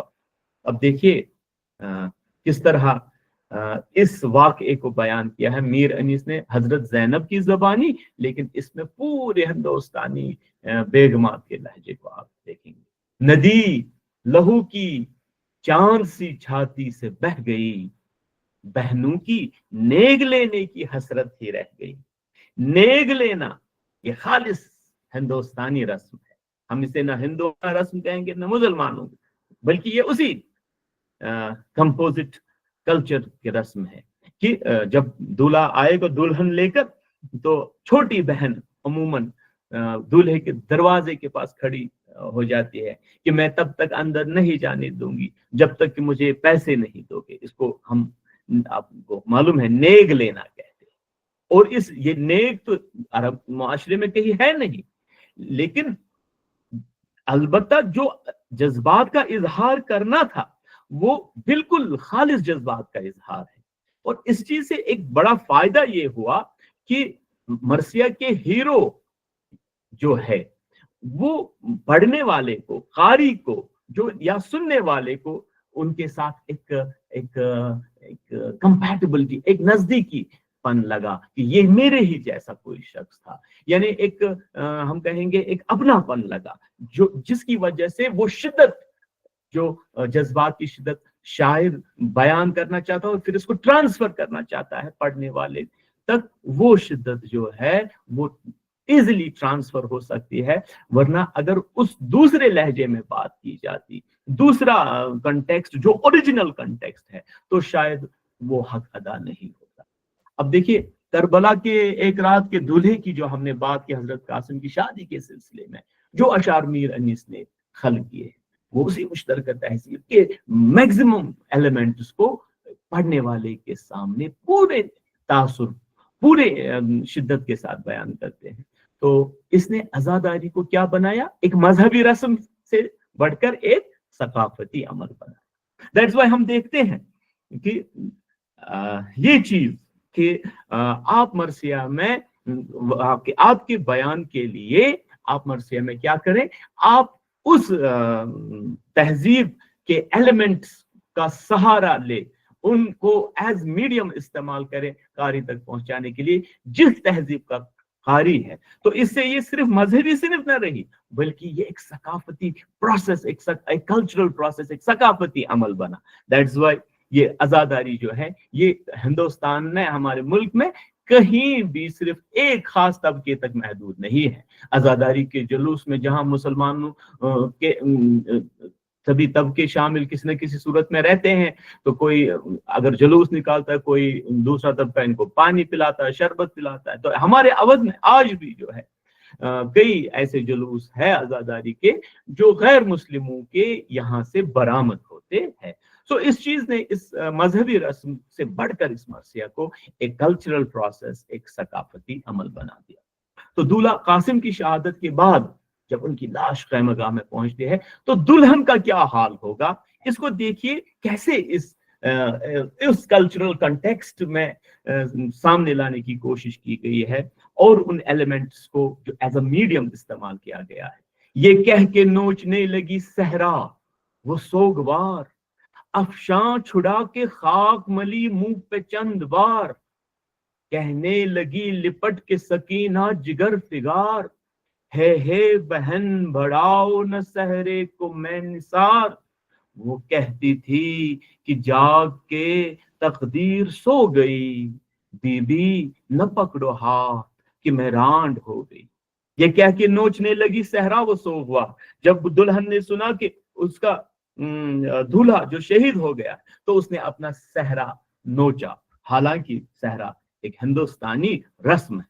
افشاں چھڑا کے خاک ملی منہ پہ چند بار، یہ ہندوستان میں جو دلہن ہوتی ہے، اس تہذیب کی جو دلہن ہے، اس میں ہندو اور مسلمان کا کوئی فرق نہیں، کہ جب اسے سجایا جاتا ہے تو وہ چاندی کے پاؤڈر جیسی جو ہے ان کے بھوؤں پر، ان کے ابروں پر لگائی جاتی ہے، وہ چاندی کی پاؤڈر جیسی سے ہم افشاں کہتے ہیں۔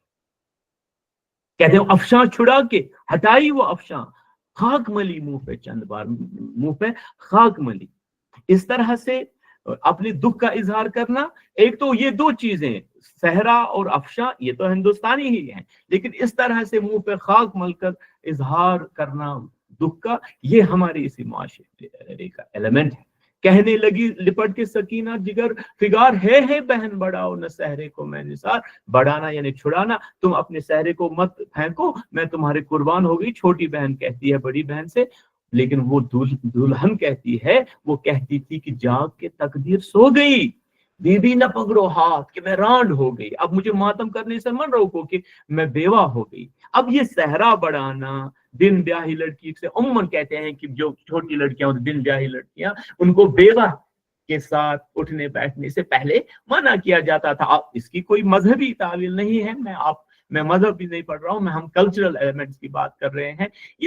ये ताल्लुक अगरचे इनका हिंदू मुआशरे से इन तवहुमात का ताल्लुक है, इन रसूमात का ताल्लुक, लेकिन मुश्तरका तहजीब ने इन तवहुमात को दोनों मुआशरों का एक मुश्तरका विरसा बना दिया है। तो इस मुश्तरका तहजीब की जो तर्जुमानी अनीस के यहाँ शादी ब्याह के रसूम तक ही महदूद नहीं है, जैसा हमने इससे पहले भी इनके पढ़ा कि किस तरह वो गैर मादी चीजें जो हैं उनका भी इजहार मिलता है। तो बचपन की ये मुस्कुराहटों से लेकर बुढ़ापे की संजीदगी, ये जो रेड कलर में मैंने रखा है, ये प्रोफेसर गोपी चंद नारंग का कहना है कि बचपन की मुस्कुराहटों से लेकर बुढ़ापे की संजीदगी और जिंदगी की अटकलियों से लेकर मौत तक के सनाटों के तमाम मराहिल का अनीस ने जो है हक अदा किया है। तो ये मुश्तरका तहजीब जो है, इसकी पासदार, इसका महफूज खाना, यही हमारी उर्दू जुबान है। और हम अपनी जुबान से अगर दूर हो जाएंगे तो हम अपनी तहजीब से भी हमारा नाता टूट जाएगा।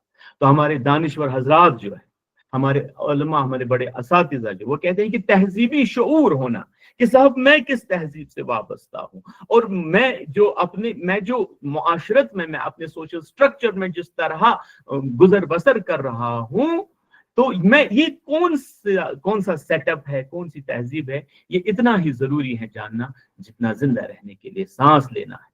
जब तक मुआशरे को अपनी तहजीबी कदरों का इल्म रहता है, उसके पाँव मजबूती से जमे रहते हैं और बादत उनके झकट उसके इस्तिकलाल से टकरा कर वापस पलट जाते हैं।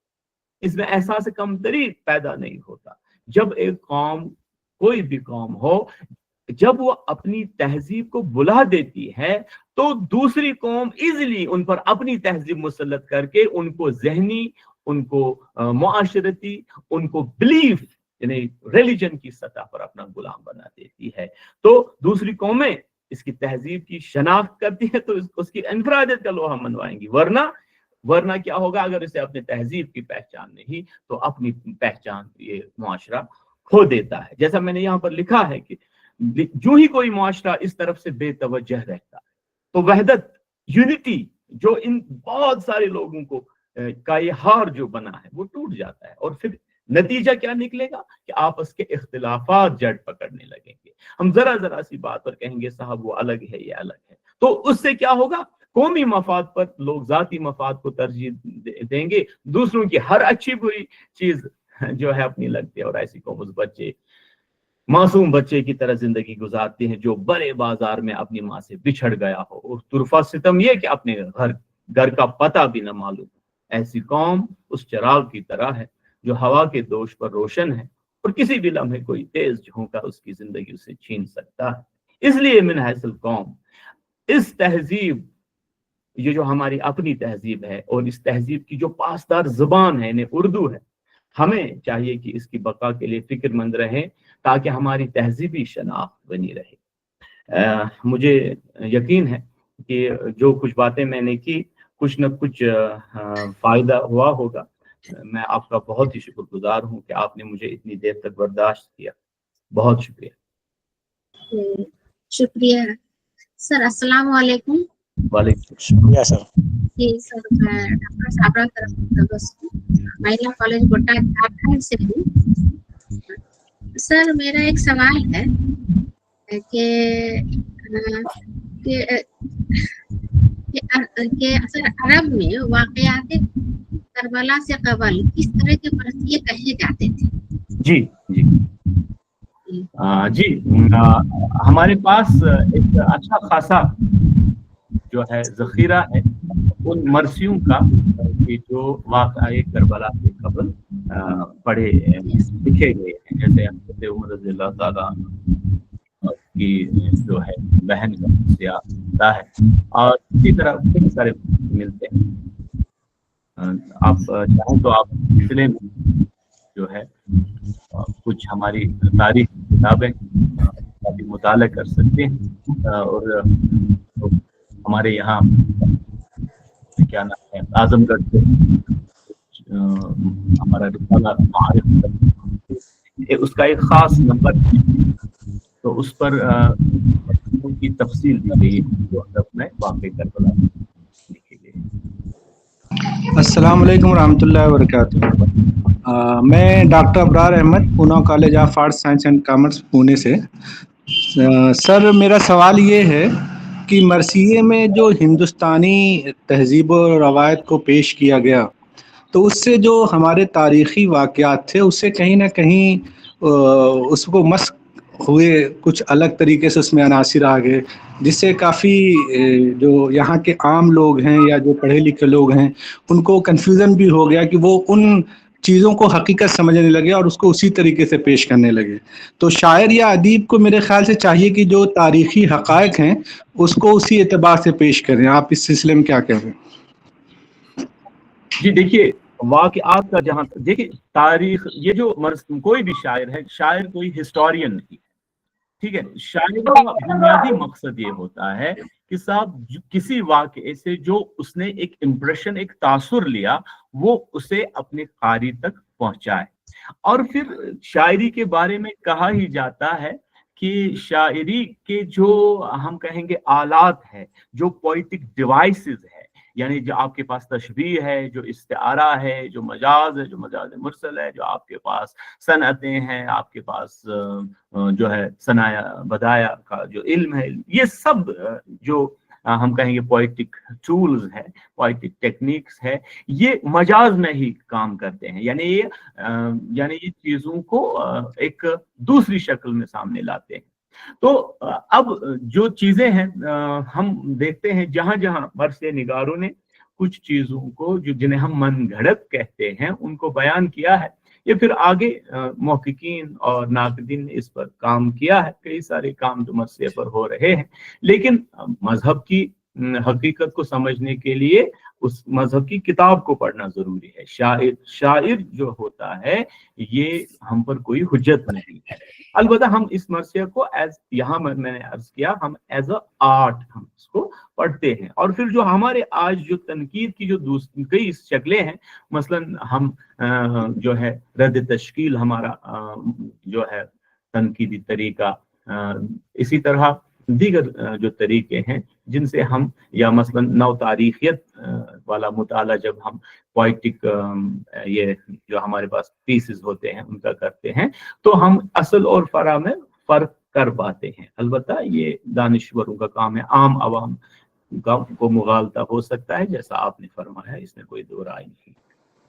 सर अस्सलाम वालेकुम, माशाल्लाह आपका बहुत ही मालूमाती और पुरमग़ज़ लेक्चर रहा। मैं चेन्नई से डॉक्टर तैयब फरादी कह रहा हूँ। फरादी साहब कैसे हैं? खैरियत से? अल्हम्दुलिल्लाह सर, बहुत अच्छे। दूसरी मरतबा मुलाकात। जी इंशाल्लाह फिर मिलेंगे आपके कैंपस में। सर मेरा असल में सवाल तो नहीं है, बल्कि थोड़ा सा कन्फ्यूज़न है। क्या करबलाई मरसिये के तनाजुर में शख्सी मरसिये की जो गूंज है वो धीमी नहीं पड़ गई? बिल्कुल बिल्कुल डॉक्टर साहब, मैंने पहले ही, अगर आप तो बहरहाल पहले से शामिल थे, मैंने पहले ही अर्ज किया कि ये वाक़या करबला जो है ये शायद इतना पुर असर वाक़या था, या इसके अंदर इतना इस सिनफ को अपने नाम कर दिया, वरना शायद शख्सी मरासी। अब ये है शख्सी मरसिया है क्या? शख्सी मरसिया उन अजीम लोगों के इस दुनिया से चले जाने पर गम और अंदोह का इजहार है, जो पूरी एक शख्स पर नहीं बल्कि पूरी कौम या एक गिरोह पर एक पॉजिटिव तासुर असर डालते थे। तो उन लोगों में इमाम आली मकाम इमाम हुसैन को भी शामिल करें, تو ظاہر سی بات ہے ان کا مرتبہ تب بھی اونچا رہے گا. لیکن اس کا قطعی یہ مطلب نہیں کہ شخصی مرثیے جو ہے پوری طرح ختم ہو گئی. مثلا شمیم کرہانی کا مرثیہ مہاتما گاندھی پر کہ جگاؤ نہ باپو کو نیند آ گئی ہے, ابھی اٹھ کے آئیں گے بزم دعا سے, وطن کے لیے لو لگا کر خدا سے, خدا را سناؤ نہ منحوس بولی, کوئی باپ کے خون سے کھیلے گا ہولی, جگاؤ نہ باپو کو نیند آ گئی ہے. یا پھر دیگر مرثیے تو لکھے گئے ہیں. البتہ اب یہ ہے کہ اگر آپ سمجھتے ہیں امام علی مقام کی شخصیت سے اوپر کوئی اور شخصیت ہو سکتی ہے جن کے غم میں زیادہ لکھا جانا چاہیے, ایسا ممکن نہیں ہے. شخصی مرثیہ اپنی جگہ پر ہے, البتہ شخصی مرثیہ کے لیے شخص کا ڈھونڈنا بھی ضروری ہے کہ کس شخص کا مرثیہ لکھا جائے. جیسے غالب نے اپنے بیٹے عارف کا چھوٹا سا مرثیہ لکھا, یا پھر دیگر لوگوں کا مرثیہ لکھا گیا. سر میرا ایک سوال ہے. جی سر تہذیب ہی کلچر ہے, تو آپ نے اپنی ایک سلائیڈ میں کلچر اور تہذیب کو الگ الگ معنی میں ڈیفائن کیا ہے. ہاں, میں نے عرض کیا کہ یہ جو کلچر ہے, تہذیب ہے, کلچر ہے, تمدن ہے, ثقافت ہے, ان کی اپنی کچھ یونیک کوالٹیز ہیں, لیکن یہ سارے تہذیب کے امبریلا کے تحت آتے ہیں. ٹھیک ہے, تو کلچر میں زیادہ زور, اگر آپ دیکھیں کلچرل چیزیں جب ہم دیکھتے ہیں تو اس میں مادیت یا مٹیریل کا کم ہم دیکھتے ہیں عمل دخل. ٹھیک ہے, لیکن جہاں تمدن کو دیکھیے اس میں مٹیریل زیادہ آتا ہے. لیکن تہذیب مٹیریل اور نان مٹیریل, ٹینجیبل انٹینجیبل, ان دونوں کا یہ خاصہ ہے. ورنہ کلچر میں وہ ساری چیزیں جو تہذیب میں ہوں گی, لیکن وہاں پلڈا باری ہے کس کا, کہ وہاں مادیت کم ہے اور زیادہ زور دیا گیا ہے غیر مادی چیزوں سے. السلام علیکم سر, میرا ایک سوال ہے. جی میرا نام ڈاکٹر منتظر قائمی ہے. محمد حسن صاحب نے جو ہے مرثیے کی سماجیات کے حوالے سے بڑے اچھے اچھے مضامین لکھے ہیں, تو میری نظر سے وہ مضمون گزرا سماجی. تو انہوں نے ایک جملہ تحریر فرمایا تھا کہ لکھنؤ میں جس وقت مرثیہ اپنے بالکل عروج پر تھا, اس زمانے میں مطلب ایک جملہ بڑا ریمارکیبل ہے وہ جملہ, کہ دراصل جو ہے وہ جیسے واحد علی شاہ کی معزولی ہوتی ہے اور ادھر بہادر شاہ ظفر جو ہے 1857 کے جو واقعات ہوئے ہیں اس کے تناظر میں انہوں نے کہا تھا کہ دراصل لکھنؤ جو تھا وہ جو ہے وہ 1857 اور اپنے جو ہے وہ جو ہنگام تھے اس کا وہ مرثیے کے درپردہ جو ہے وہ ایک طرح سے ماتم جو ہے وہ منا رہا تھا, یا جو ہے یہ کہیے سوگ برپا کر رہا تھا. تو وہ تمام عناصر جو ہے وہ مطلب 1857 کے واقعات بھی جو ہے وہ لکھنؤ کے مختلف جو مراثی ہیں وہ اس میں کہیں نہ کہیں در آئے ہیں. تو اس سے کہاں تک آپ متفق ہیں؟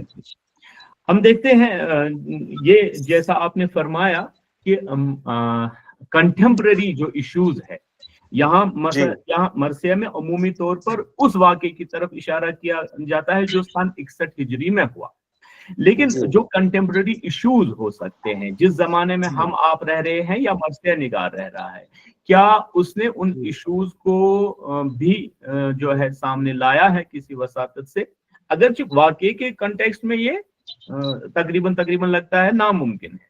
لیکن ہم دیکھتے ہیں 1857 کے بعد جو ہے ہمارے پاس مرثیہ کا جو جدید فارم آتا ہے جسے ہم جدید مرثیہ کہتے ہیں, جو مثلا مرزا اوج اس میں دیکھ لیجئے, پھر جوش ملی آبادی جیسا شاید دیکھ لیجئے کہ مثلا مٹتے ہوئے اسلام کا پھر نام جلی ہو, لازم ہے کہ ہر شخص حسین ابن علی ہو. یہ اسی ہم کہیں گے آزادی کے جذبے اور اس کے لیے اٹھ کر حق کے لیے لڑ مرنے کا جو پیغام ہے. تو ہم دیکھتے ہیں کہ مرثیہ جو روایتی مرثیہ ہے اس میں اس طرف کم اشارہ دیا گیا ہے, لیکن جو ہمارا جدید مرثیہ ہے جو مرزا اوج سے شروع ہوتا ہے وہاں ہم دیکھتے ہیں, لیکن یہ بٹوین دا لائنز یہ چیزیں، جیسے ہم غالب کے خطوط پڑھتے ہیں صاحب تو وہاں پر ڈائریکٹلی 1857 کے بارے میں زیادہ کچھ انفارمیشن نہیں ملتی، لیکن اگر ہم بین السطور انہیں پڑھیں گے تو آپ دیکھیں گے کہ اس میں ان تمام حالات کا عکس نظر آتا ہے۔ یہی جدید مرثیہ میں ہے، جس میں آپ جمیل مظہری دیکھیے، آپ مرزا اوج کو دیکھیے، بہت سارے ایسے مرثیہ نگار ایون اس دور تک بھی، جہاں پیام اعظمی صاحب کا دور اب رہا وہ بھی اس دنیا سے چلے گئے، تو اس طرح کا ہے، لیکن 1857 سے پہلے نہیں۔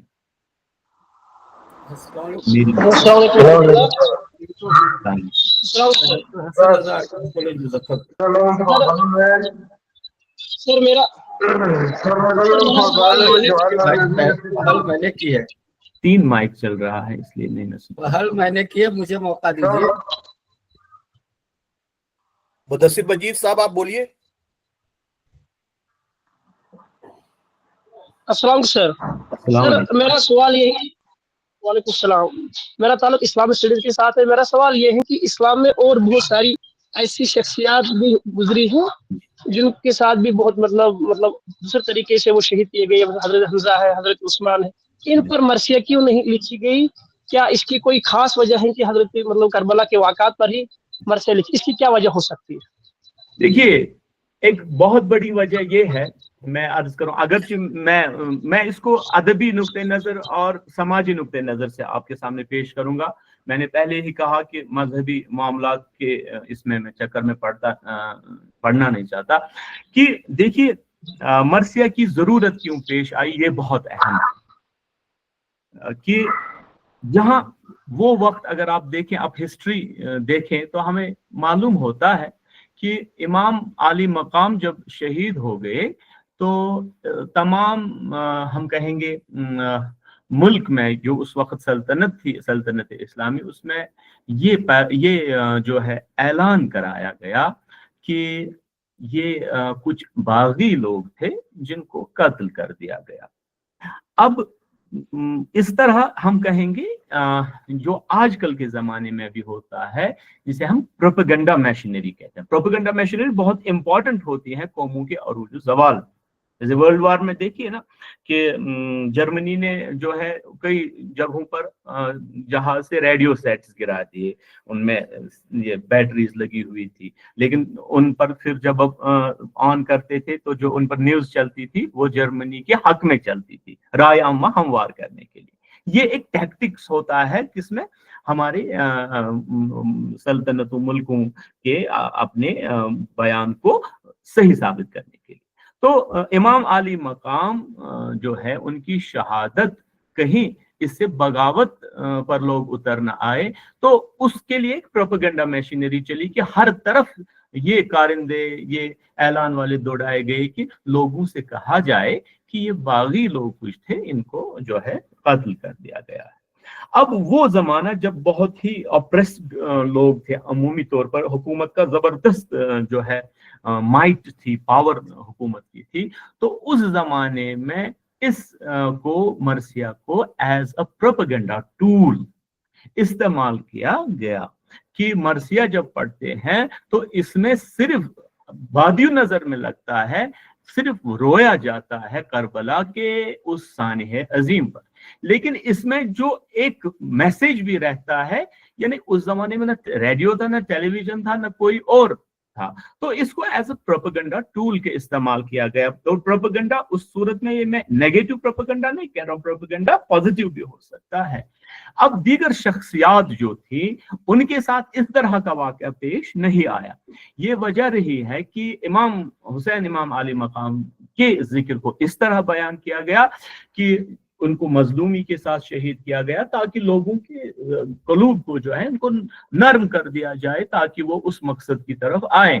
لیکن جو ہمارے دیگر شہداء ہے ان کا ذکر جو ہے اس میں ان کے مصائب اگرچہ ان پر پڑے ہیں، حضرت عثمان غنی رضی اللہ تعالیٰ عنہ پر، لیکن وہ ان کی شجاعت کے پہلو کو بیان کیا گیا ہے زیادہ، کیونکہ وہاں پر لوگوں کے دلوں میں وہ شجاعت اتارنی تھی۔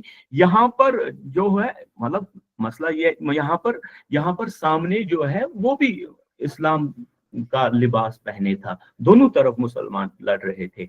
अब हक और बातिल को किस तरह अलग कर दिया जाए, इसके लिए स्ट्रेटजी चाहिए। जैसे अल्लामा इकबाल ने कहा कि नक्श इल्लल्लाह बर सहरा नविश्त सत्र उन्वाने नजात मान नविश्त, बीच सहरा में इमाम अली मकाम के खून ने लकीर खींची, एक तरफ हक हो गए एक तरफ बातिल हो गए, ये पहले गुड़मुड़ हो गई। सो इसको एक टूल इस्तेमाल किया, वहां इसकी जरूरत शायद नहीं थी। ये मेरा अपना जाती मेरी राय है, इसके साथ आपका जो है इत्तेफाक करना जरूरी नहीं। सर मेरा सवाल है कि मरासी में मुश्तरका तहजीबी अनासिर मुख्तलिफ मराहल के तो हैं, लेकिन छठी, चिल्ला, चहारू जैसे रसूम से मुतल्लिक नहीं, ये चीजें ज्यादा मसलबियों में मिलती जी। मरसियों में भी ये चीजें मिलती हैं, इसकी कुछ वजूहात है। मतलब चहलम पर तो खैर चहलम का तो मिलता है, चहलम को करबला में जब आई वो बीबियां सादात करबला, कुछ बीबियां यहाँ थी कुछ बीबियां वहां करती हुई फुगा। तो लेकिन असल मामला मैंने आपसे यही अर्ज किया कि आज़ादारी का जहां तक ताल्लुक है, ये मुहर्रम के इब्तिदाई 10 दिनों में इसकी एक जबरदस्त शिद्दत होती है। ये जो जुलूस निकाले जाते हैं इनकी ये दो मकासद के खातिर अमूमन निकाले जाते हैं। एक तो मजहबी मामला है कि आप सवाब हासिल करें, दूसरा इसके अंदर एक पैगामी या तबलीगी अंसर है जो एक्चुअल मामला है। तो उसके बाद के जो मराहिल है, यानी चहलम है, चहलम के बाद एक पूरी बरसी हो सकती है और बाकी चीजें, चूंकि उनको जो है उन दिनों में हम कहते हैं कि वो दिन उस तरह से ज्यादा बरसगीर में मनाए नहीं जाते हैं, चहलम को छोड़कर चहलम मनाई जाती है। इसलिए मरसे निगारों ने, मैंने पहले स्लाइड में इब्तिदा में अर्ज किया था, अदब जमाने के तकाजुं के मुताबिक वजूद में आता है, खा शऊरी तौर पर वजूद में लाया जाए या गैर शऊरी तौर। अस्सलाम वालेकुम सर अब वक्त पूरा हो रहा है। जी मेरी भी क्लास है। जी बहुत शुक्रिया सर, आपने इस प्रोग्राम में शिरकत की, आपका बहुत बहुत शुक्रिया। आपकी मालविया मिशन के जानिब से हम आपका बहुत बहुत शुक्रगुजार हैं कि आप इस हमारी दावत पे यहाँ पे तशरीफ लाए, इस वर्चुअल उससे आपने खिताब किया। बहुत शुक्रिया सर। बहुत शुक्रगुजार हूँ, बहुत शुक्रिया। फैसल साहब मेरा सवाल,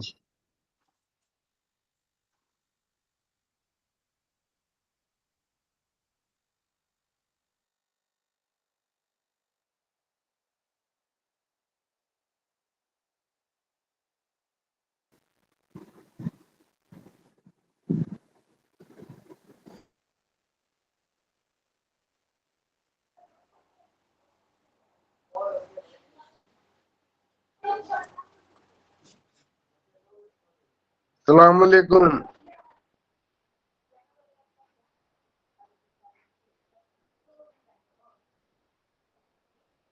वालेकुम अस्सलाम।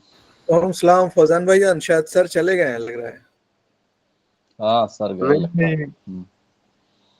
आपका सवाल रह गया। नहीं, मुझको पूछना है कि ये गूगल क्लासरूम में ये डाउनलोड कैसे होगा? यही हाँ नहीं हो पा रहा है, ये तो वही तो मुश्किल हो रहा है ना। क्या डाउनलोड करना है आपको, पीपीटी? अरे वही जो 5-7 मिनट का डाउनलोड करना है। वीडियो नहीं करना, अपलोड करना है। फौजान भैया अपलोड करना है तो वीडियो तो बना चुके हैं इसको। नहीं उसको खोल रहा हूं। मैं बता देता हूँ आपको। आप अगर पहले एफआईपी किए होंगे ना तो एक ऐप है, थोड़ा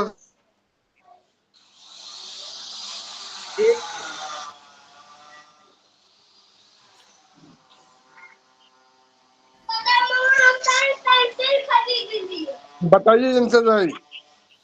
एक ऐप है प्रेजेंटेशन ट्यूब करके, उसको या तो आप लैपटॉप में इंस्टॉल कर लीजिए या उस पर प्रेजेंटेशन दे दीजिए, नहीं तो आप अपना मोबाइल उठाइए, उसमें 5 से 7 मिनट का लेक्चर रिकॉर्ड कीजिए और उसको अगर आप लैपटॉप यूज करते हैं क्या या मोबाइल यूज करते हैं? मोबाइल यूज करते हैं, मोबाइल यूज करते हैं। तो लैपटॉप बेस्ट है। मोबाइल में थोड़ा प्रॉब्लम होगा कि उसको अपलोड करने में थोड़ी चैलेंजेज आएगी, लैपटॉप में क्या है कि जैसे आप लैपटॉप में वो फोल्डर रख लेंगे ना तो आप क्लासरूम में जाएंगे, तो क्लासरूम में जैसे जाएंगे ना आप, तो आपको ये टास्क पे क्लिक करना है। आप लेफ्ट साइड में देखेंगे टू डू करके एक ऑप्शन आएगा, उस पे टास्क लिखा हुआ है आईसीटी बेस्ड माइक्रो टीचिंग, ठीक है। उसमें आप सबसे राइट साइड में देखेंगे योर वर्क दिखेगा आपको, your work right side corner में, राइट साइड कॉर्नर में योर वर्क दिखेगा और उस वर्क पे आपको ऐड और क्रिएट करना है। ऐड पे क्लिक करेंगे तो आपको आ जाएगा कि आप अपना जो असाइनमेंट है उसको अपलोड कीजिए। अपलोड करके आगे प्रोसेस करेंगे, हैंडेड इन हो जाएगा, तो वो सबमिट, जब हैंडेड इन लिख देगा तो आपका असाइनमेंट सबमिट हो जाएगा। अच्छा जी, सलाम वालेकुम, बड़ा खूब कहा आपने। कल शाम से लेकर मैं कोशिश कर सकते थक गया हूँ, मेरे मोबाइल से अपलोड करने में बड़ी तकलीफ हो रही है, मोबाइल से घंटे घंटे लग जाते हैं लेकिन अपलोडिंग नहीं हो रही है। अब क्या करूं, मेरे पास लैपटॉप है भी नहीं। सुनिए जहीर साहब, तो कोई और रास्ता भी अगर हो तो बता दें। मैं बता रहा हूँ, सुनिए। तो देखिए मोबाइल से होता क्या है कि मोबाइल से अगर हम वीडियो बनाते हैं ना, तो इसमें क्या है कि क्वालिटी जो है ना बहुत एचडी क्वालिटी ले लेता है। एचडी क्वालिटी में होता क्या है कि आपको अपलोड करने में प्रॉब्लम आएगी कि उसके लिए फिर बहुत हाई फाई इंटरनेट चाहिए, कम से कम 100 MBPS की स्पीड चाहिए अपलोड करने में। मोबाइल में क्या होता है कि ब्रेक होने लगता है, आप डेटा से अपलोड करने लगते हैं, ठीक है, मोबाइल के डेटा से, तो उसमें क्या होता है कि वो ब्रेक होता है। जब ब्रेक होता है तो थोड़े देर के बाद वो घूम करके अपने आप लॉग आउट हो जाता है। उसको गूगल ड्राइव में सेव करके भी हम अपने से ले सकते हैं, उससे भी कर सकते हैं। अगर हमने मोबाइल से वीडियो बनाया है तो आप उसको गूगल ड्राइव में सेव कर लीजिए। जब आप उस पर क्लिक करेंगे क्लास में जाके क्लासरूम पे, तो आपका जो भी है असाइनमेंट ऐड में, तो वो आपसे पूछेगा कि फाइल कहाँ है ना, मतलब तो उसमें आप ब्राउज करके गूगल ड्राइव से अपलोड कर दीजिए, वो भी एक तरीका है। नहीं, वो गूगल क्लासरूम का पासकोड मांग रहा है। तो पासवर्ड गूगल ड्राइव में भी हमने सेव किया गुज़िश्ता